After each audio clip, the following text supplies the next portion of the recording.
धाकड़ खबर, बेखौफसमा बेबाक अंदाज। आज उत्तर प्रदेश में लगभग 6 वर्ष हो गए भारतीय जनता पार्टी की सरकार के। आप बता दीजिए कितने पावर प्रोजेक्ट इन्होंने लगाए। लगभग 23,000 मेगावाट बिजली की जरूरत उत्तर प्रदेश को होती है। कितने उत्पादन इकाइयां आपने लगाई उत्तर प्रदेश के अंदर? क्या आप बिजली के उत्पादन को बढ़ाने के लिए कर रहे हैं? सवाल है जीरो एफर्ट।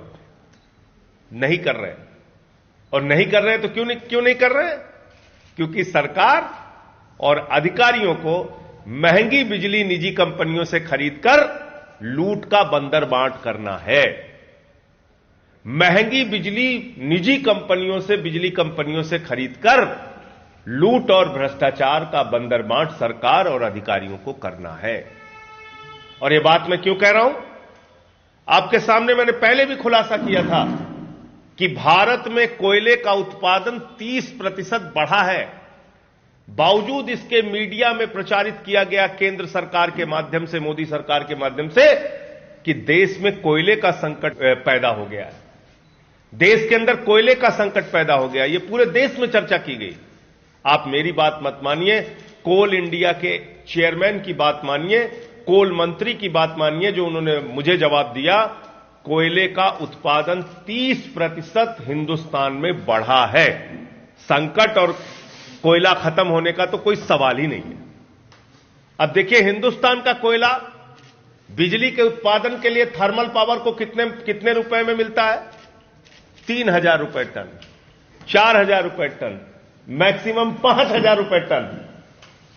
लेकिन हमारी भारत की सरकार अपने करीबी मित्र, नरेंद्र मोदी जी के करीबी मित्र अडानी को फायदा पहुंचाने के लिए, उसकी कोयले की खदानें विदेशों में है, उसको फायदा पहुंचाने के लिए कह रही है कि भले ही आपके देश के अंदर सस्ते दाम पर कोयला उपलब्ध है, भले ही आपको 3,000 रुपए टन कोयला हिंदुस्तान के अंदर मिल रहा है, भले ही हिंदुस्तान की कोल इंडिया की कंपनी की उत्पादन क्षमता 30% बढ़ गई है, बावजूद इसके आपको विदेशों से कोयला खरीदना पड़ेगा। और कितने में खरीदना पड़ेगा? 25,000 रुपए टन, 40,000 रुपए टन, 30,000 रुपए टन। जितनी मनमानी बोली लग सकती है उतना। तो जब महंगा कोयला विदेशों से खरीदा जाएगा, अडानी की खदान से खरीदा जाएगा, उससे बिजली का उत्पादन किया जाएगा, तो निश्चित रूप से बिजली के दाम बढ़ेंगे। एक तो बड़ा भ्रष्टाचार केंद्र और राज्य की सरकारें मिलकर यह कर रही हैं, और कई राज्य सरकारों पे तो दबाव बनाया जा रहा है। जैसे पंजाब की सरकार ने कहा कि भाई हम महंगा कोयला क्यों खरीदेंगे जब हमारे पास सस्ता कोयला है। तो कह रहे नहीं नहीं खरीदो, नहीं तो तुम्हारा कोयले का जो हम कोटा है उसको बंद कर देंगे।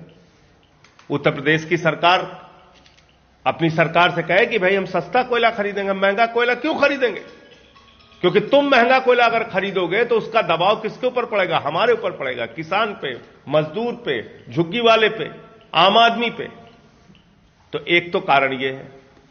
दूसरी बात, आप जब बिजली की क्राइसिस पैदा हो जाती है तो आपने ऐसे ऐसे एग्रीमेंट कर रखे हैं जिसमें आपको 25 रुपए, 15 रुपए, 20 रुपए यूनिट बिजली खरीदनी पड़ती है। इसके लिए आप बिजली के उत्पादन इकाइयां बढ़ाइए, बिजली के उत्पादन की क्षमता बढ़ाइए। अब क्यों महंगी बिजली खरीदते हैं? क्यों इस सिस्टम को आप जारी रखना चाहते हैं? और ये मैं नहीं कह रहा हूं, ये नियामक आयोग की रिपोर्ट है। नियामक आयोग के सामने बहुत सारे लोगों ने मांग की। नोएडा के 1,56,000 उपभोक्ताओं ने कहा हमसे ज्यादा बिजली का बिल वसूल लिया गया। उसका आकलन किया नियामक आयोग ने, और लगभग 1,100 करोड़ रुपए 1,56,000 बिजली उपभोक्ताओं से ज्यादा वसूले गए थे। यह आकलन करके नियामक आयोग ने कहा कि आप इनका पैसा वापस कीजिए। और पूरे उत्तर प्रदेश से, जिसमें पत्रकार बंधुओं आप लोग भी शामिल हैं, पूरे उत्तर प्रदेश से 25,133 करोड़ रुपए बिजली की कंपनियों ने बिजली के उपभोक्ताओं से ज्यादा वसूला है। 25,133 करोड़ रुपए पूरे उत्तर प्रदेश में बिजली उपभोक्ताओं से बिजली कंपनियों ने ज्यादा वसूला है। तो चोरी और सीनाजोरी चल रही है।